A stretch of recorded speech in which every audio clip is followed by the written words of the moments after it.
Deus é amor.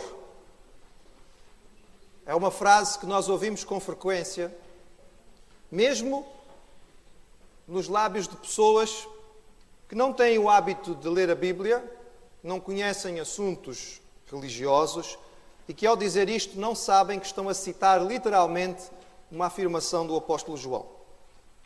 Somos todos filhos de Deus. Também ouvimos com frequência. E as pessoas normalmente, quando dizem isto, estão a dizer no sentido de eu também tenho direito de ser abençoado. Então as bênçãos não podem ser só para fulano e ciclano. Também sou filho de Deus. Somos todos filhos de Deus. É algo que nós ouvimos também com bastante frequência. Por outro lado, é curioso que a maior acusação que nós recebemos como cristãos por parte dos ateus é que diante do sofrimento que existe no mundo não se pode aceitar um Deus de amor. Eu digo que é curioso pelo seguinte, porque mesmo os ateus que dizem que Deus não existe, partem do princípio, quando vão discutir connosco, que ao falar sobre Deus, estamos a falar sobre um Deus que é um Deus de amor. E é curioso isto porque é uma noção geral, no sentido de que Deus é bom. O que é que as pessoas querem dizer quando dizem que Deus é amor? Quando partem deste princípio. A noção, no geral, significa que Deus deve ser, sim, uma espécie de Pai Natal cósmico. Está sentado no seu trono, com umas barbas brancas muito grandes, a distribuir coisas boas para toda a gente, e que, no fundo, em últimas circunstâncias, é um Deus que não julga, não condena. Às vezes ouvimos as pessoas dizerem, não foi Jesus que disse que não se devia julgar? Logo, Deus também não vai julgar, nem vai condenar ninguém. Quer dizer, pronto, talvez haja aqui algumas exceções.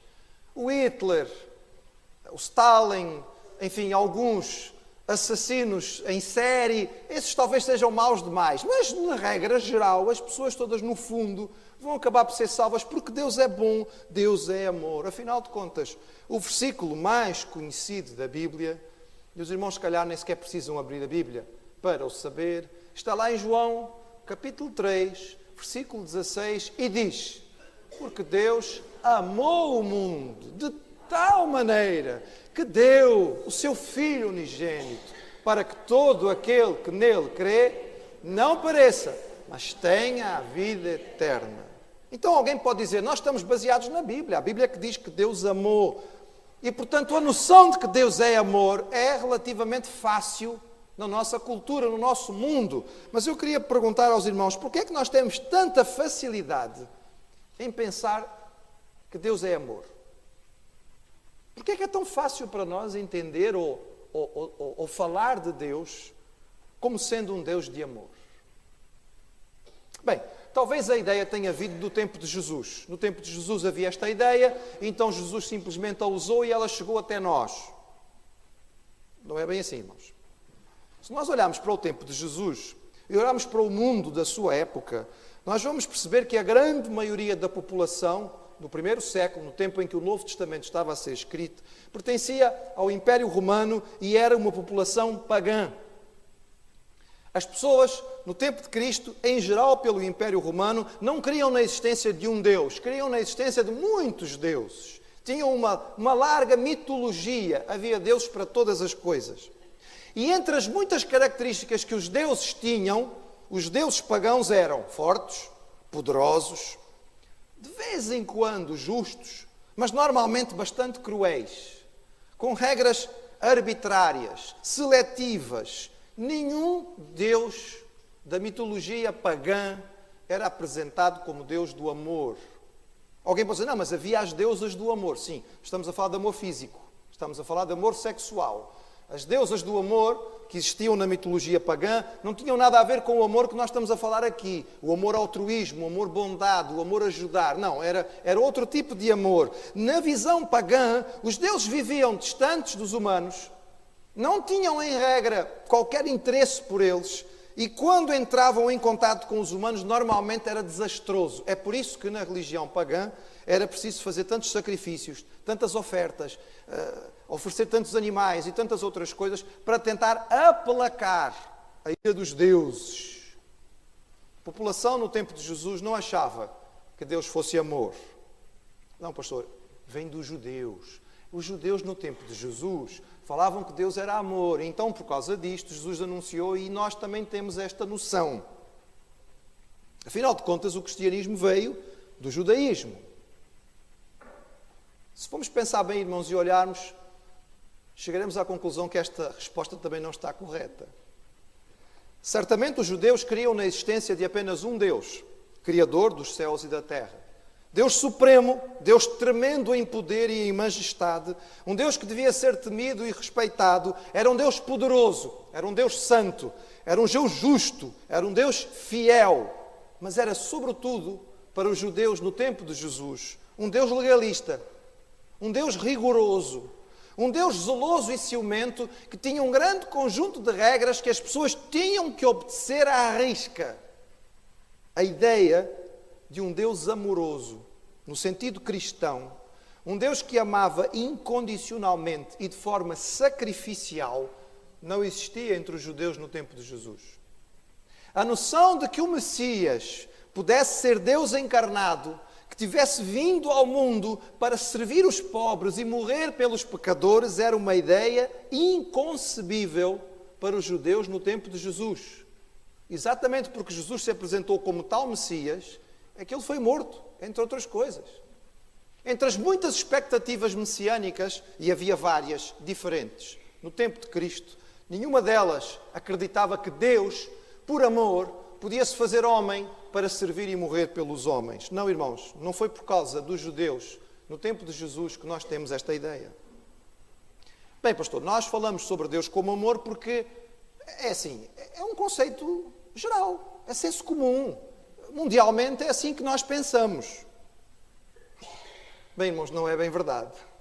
Se o irmão olhar para o panorama mundial e pensar não apenas na Europa, porque temos a tendência de pensar no nosso mundo e parece que só pensamos aqui à nossa volta, nós vamos perceber que a coisa é bem diferente. Por exemplo, os budistas, que são cerca de 500 milhões de pessoas no mundo, nem sequer aceitam a existência de um Deus pessoal. Deus para eles é uma energia. Portanto, a ideia de Deus, amor, não faz sentido nenhum. Os hindus, que já são quase 1 bilhão de pessoas no mundo, têm milhões de deuses. Milhões, irmãos, literalmente. Algumas das contagens, conforme a linha do hinduísmo, pode falar em 300 milhões de deuses. É muito, não é? Mas nenhum deles é um Deus de amor, sacrificial pelo homem. Vamos pensar nos muçulmanos. São a segunda maior religião do mundo. Cerca de 1,2 bilhões de pessoas. É muita gente. Para eles, irmãos, Deus é um Deus poderoso, é um Deus fiel, mas é um Deus rigoroso. E apesar deles dizerem constantemente que é um Deus de misericórdia, a verdade é que a ideia do amor e da graça não existe no islamismo. E se falarmos a um muçulmano que Deus é amor, ele vai achar certamente muito estranho, porque não é isto que ele crê, não é isto que o seu livro sagrado ensina. E se formos para as religiões tradicionais chinesas ou para as religiões tradicionais africanas, mais uma vez temos religiões baseadas no medo. Medo do mundo espiritual, mas nada que nos diga que existe um Deus que ama. Ou seja, irmãos, a maioria da população do mundo acharia estranho quando nós falássemos em Deus como um Deus de amor. Então, por que nós falamos com tanta facilidade que Deus é amor? Porque nós vivemos no Ocidente, irmãos. Porque nós ainda vivemos numa cultura que tem influência cristã. Porque ainda vivemos numa cultura que, de alguma forma, aprendeu e cresceu com a noção bíblica de um Deus que ama, que dá, que se sacrifica. Porque ainda vivemos numa cultura que foi marcada durante séculos pelos princípios da bondade, do altruísmo e do sacrifício pessoal. Uma cultura que deu origem aos serviços públicos, escolas, hospitais, leprosários, bibliotecas, bombeiros e outras instituições de serviço, todas elas criadas, se os irmãos forem ver, por cristãos, baseados no princípio cristão do amor ao próximo. Mas o que é que significa realmente dizer que Deus é amor? O que é que a Bíblia nos diz quando diz que Deus é amor? Será que o povo tem uma visão correta quando fala sobre o amor de Deus? Deixe brevemente compartilhar com os irmãos algumas coisas claras que a Bíblia nos fala sobre este Deus este Deus que é amor. E a primeira delas, irmãos, extraordinária é esta. A Bíblia realmente nos diz, de forma inequívoca, que Deus ama. A Bíblia revela um Deus que é pessoal, relacional e amoroso. Irmãos, e esta é uma revelação completamente nova. Nenhuma religião antes nem depois teve a noção clara de que o Deus Criador dos céus e da terra, o Deus Todo-Poderoso, apesar de ser Espírito invisível que nós não podemos ver, é uma pessoa. E deseja conosco, seres humanos, suas criaturas, uma relação. E essa relação é para ser baseada no amor. Isto é algo único no cristianismo bíblico. É único que nós podemos encontrar. Todo o enredo da Bíblia, da primeira à última página, nos fala sobre exatamente o mesmo tema. Nos diz como Deus cria em amor, como o homem viveu em perfeito amor com Deus, como o homem quebrou essa relação de amor e como é que é possível restabelecê-la. E como um dia voltaremos a viver uma relação perfeita com o Senhor sem nenhuma limitação. Essa é a história da humanidade, segundo os cristãos creem, começando no Gênesis, terminando no Apocalipse. Mas a Bíblia nos diz, irmãos, que o amor de Deus é um amor que convida, é um amor que apela, é um amor que chama, é um amor que está constantemente a tentar atrair.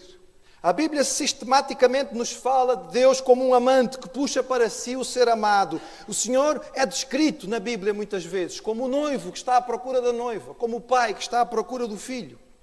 Desde o pecado de Adão, que nós temos o Senhor na história bíblica a chamar o homem para si, através de bênçãos, de milagres, de libertações, de profetas.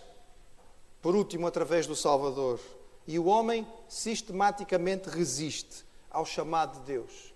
Por vezes de forma violenta, mas sempre de forma insensata. Mas a Bíblia, irmão, nos diz que Deus não somente ama, e no seu amor nos convida, mas a Bíblia nos diz que Ele ama incondicionalmente. A Bíblia realmente nos fala de um amor incondicional.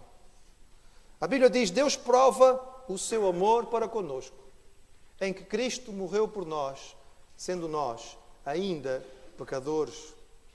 Às vezes, quando nós chamamos alguém para vir a Deus, a pessoa diz assim, eu tenho que acertar algumas coisas na minha vida. Algumas coisas não estão certas, eu não tenho condições de voltar para Deus agora.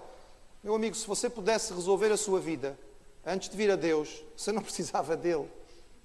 Se você pudesse tratar das coisas que estão erradas no seu coração antes de vir a Jesus, você não precisava dele. Se houvesse uma maneira de você consertar o seu proceder diante do Criador, então Jesus não precisava ter morrido na cruz. Mas Ele veio e Ele morreu. E Ele ressuscitou exatamente para nos dar as condições necessárias para fazermos. Porque a Bíblia nos diz que Deus nos ama incondicionalmente. Deus não ama só o bonzinho, Ele ama o pecador, Ele ama o criminoso, Ele ama o adúltero, Ele ama aquele que ofende. E este amor é descrito de várias formas e de várias maneiras, talvez a mais extraordinária de todas, seja aquela em que Jesus conta uma história a respeito de um pai que tinha 2 filhos. E o filho mais novo ofende, desrespeita, magoa o seu pai sistematicamente. Primeiro ele vai ter com o pai e diz assim, ó pai, é assim, tu és rico, tens uma herança grande, eu vou ficar com uma parte dessa herança, mas é assim, tu nunca mais morres. Nunca mais morres. Os anos passam e tu continuas, quer dizer, e estás de boa saúde. Eu não tenho mais paciência para esperar, eu quero viver a vida.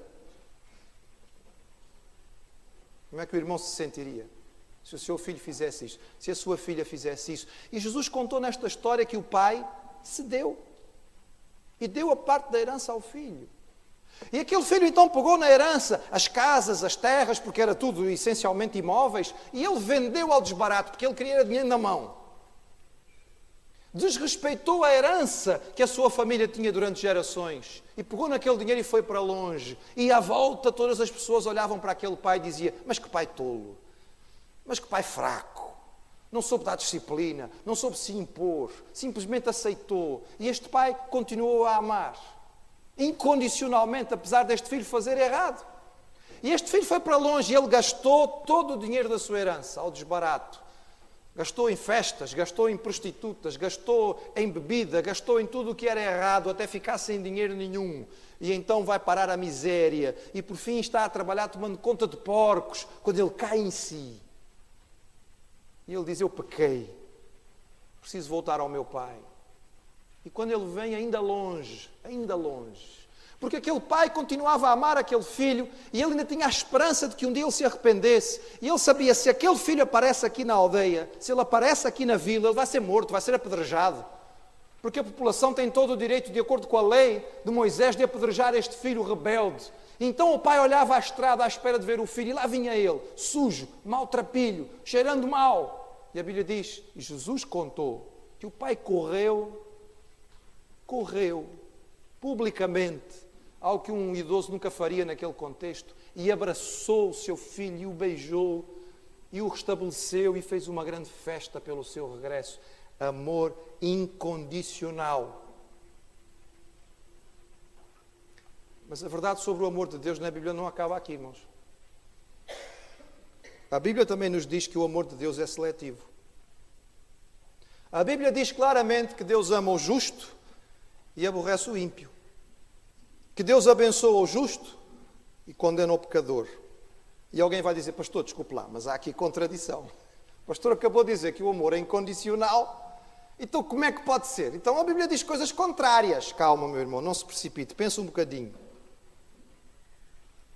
Vou-lhe dar um exemplo humano para que o irmão possa talvez perceber melhor. Porque se nós, no nosso exemplo humano, conseguimos perceber uma coisa, quando pensamos em Deus, temos que extrapolar e Ele é muito maior. Eu amo o meu filho. Não sei se os irmãos todos conhecem, mas o meu filho é aquele rapaz que está de camisa azul sentado ali. Eu amo o meu filho. É o meu primogênito. E eu o amo incondicionalmente.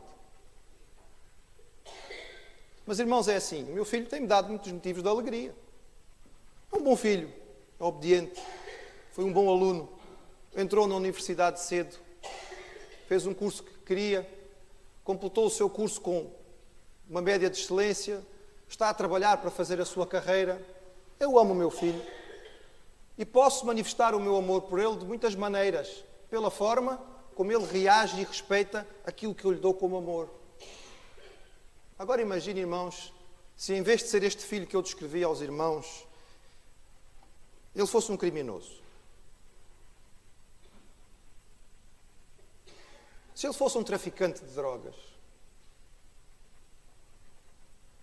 Se ele andasse pela noite de Lisboa, fazendo tudo o que há de errado para fazer, e só chegasse em casa à outra madrugada, ia continuar a ser meu filho. Eu ia continuar a amá-lo. Ia continuar a amá-lo incondicionalmente. Mas eu não poderia dar a ele o amor que eu gostaria de dar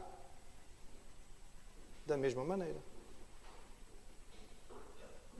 Se ele se transformasse, ou se ele fosse um criminoso, por mais que eu o amasse, e o amasse incondicionalmente, eu não poderia concordar com aquilo que ele fazia.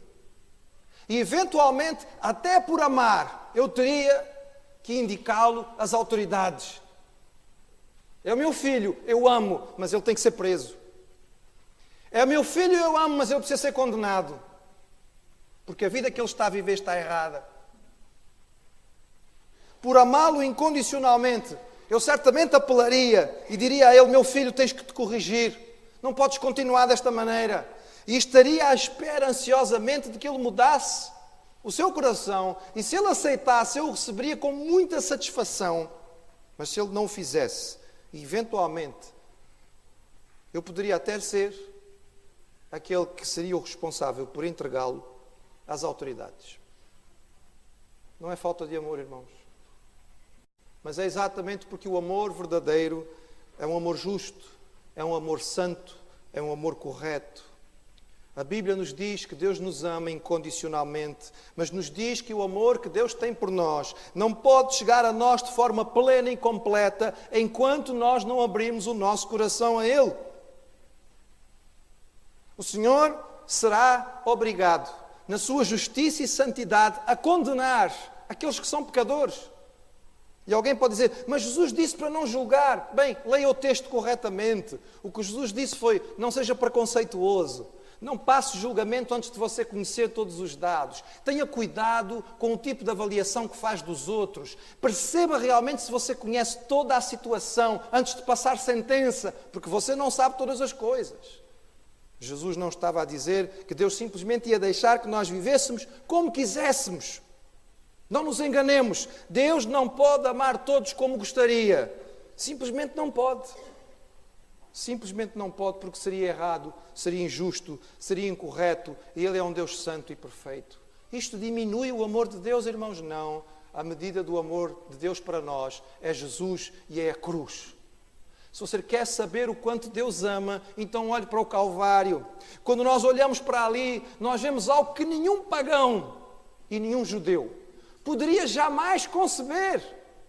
Que o Deus Todo-Poderoso, que criou todas as coisas, se fizesse um de nós e viesse sofrer e viver a nossa vida, mas a tal ponto vivendo sem pecado e de forma correta, que podia um dia dizer, eu agora estou pronto para morrer. Eu dou a minha vida, eu dou o meu sangue, eu me entrego à tortura e à morte, porque isto era o que mereciam os pecadores e eu vou sofrer no lugar deles. Oh, meus irmãos, esta é uma medida que não tem tamanho. Nós não conseguimos percebê-la. Ela é grande demais para nós, porque significa graça. É um bem que nós não merecemos. É uma dádiva que vai muito além daquilo que nós somos. Não tem a ver connosco, tem a ver com aquilo que Deus é. E é por isso, irmãos, que em último lugar eu quero vos dizer, o amor de Deus, extraordinário como é, Ele exige uma resposta. Não é um amor que nós podemos simplesmente sentar na cadeira e esperar para receber. Não é possível viver a vida só da maneira que nos apetece, fazer aquilo que nós queremos. Ai, Deus nos ama e depois tudo há de correr bem. Não, não é isso que a Bíblia ensina. A Bíblia realmente ensina a respeito de um Deus extraordinário e que ama incondicionalmente, mas que deu tudo por nós. Deu o seu Filho por nós. E só usufrui da dádiva aquele que crê. O pai estava pronto para receber o filho, mas foi preciso que lá, entre os porcos, ele caísse em si e dissesse, pequei contra o céu e perante ti, meu pai, não sou digno de ser chamado teu filho. Enquanto o coração daquele filho não mudou em relação ao seu pai, o pai não o pôde receber. O versículo que nós recitamos e recitamos tão bem. Gostamos imenso da primeira parte, porque diz, porque Deus amou o mundo de tal maneira que deu o seu Filho unigênito, mas ele continua dizendo para que todo aquele que nele crê. Não é para todo, não é para qualquer um, não é para aquele que vive da maneira que lhe apetece, que simplesmente não se interessa com Deus e então no fim da sua vida diz, olha Deus, estou eu aqui, como tu és um Deus de amor, hás de me salvar. Aquele que nele crê, não parece, mas tem a vida eterna. Aquele que não aceita, aquele que não crê, aquele que não se arrepende de uma vida separada de Deus, infelizmente, não pode receber o seu amor. Não porque Deus não ama, não porque Deus não queira, mas porque amor não se impõe. Se oferece e se aceita. Como vamos responder? Como vamos responder a um amor tão grande? Meus amados, esta é a mensagem do Evangelho. Esta é a mensagem que um dia tocou os nossos corações e nós tivemos que dizer, eu não posso ouvir isto sem receber. É grande demais para eu ficar de fora. É bom demais para eu deixar de ter. Eu quero, eu preciso. E é tão fácil. Foi tão difícil para ele. Mas foi colocado à nossa disposição. A Bíblia diz que tudo o que nós precisamos para desfrutar do amor incondicional de Deus de forma plena é arrependermos-nos e crermos. Arrependermos-nos de uma vida separada de Deus, de uma vida que faz de conta que Deus não existe, de uma vida que não tem Deus em consideração nenhuma. Porque isso é pecado. Não é só os crimes extraordinários, as mortes, as torturas ou outras coisas. Senhor, perdoa-me. Porque tu me fizeste para viver contigo e eu tenho vivido como se tu não existisses. Perdoa-me porque eu tenho desprezado o teu amor, que é o maior que existe. Eu creio que quando Jesus morreu na cruz, Ele estava a sofrer no meu lugar. Eu preciso deste teu amor. Eu quero recebê-lo na minha vida. É esta a oração que nós precisamos fazer. Você pode fazê-la nesta manhã. Se ainda não a fez, este é o convite que nós fazemos. Veja bem, convite. Nunca pressão, porque se Deus não pressiona, quem seríamos nós para pressionar? Mas nós queremos convidá-lo para que tome essa decisão, para que dê esse passo. Não fique à espera mais uma vez e não sei à espera do quê. Mas que sem demora diga a Deus, eu entendi. Aquilo que eu entendi do teu amor é extraordinário demais para ficar de fora. Perdoa-me. Eu creio naquilo que Jesus fez por mim. Perdoa os meus pecados. Eu preciso receber o teu amor na minha vida. Se alguém desejar fazer esta oração hoje, pode fazê-la com as suas próprias palavras, mas não deixe de fazê-lo hoje. E se quiser falar connosco, ou com algum membro da igreja, por favor, não deixe de fazê-lo. A igreja existe para que aqueles que um dia entenderam este amor de Deus e o aceitaram, possam se ajudar uns aos outros nesta caminhada, porque isto é o começo, e o amor de Deus e aquilo que Ele tem para nós é extraordinário, mas nós precisamos dar um passo inicial de o receber em nossas vidas.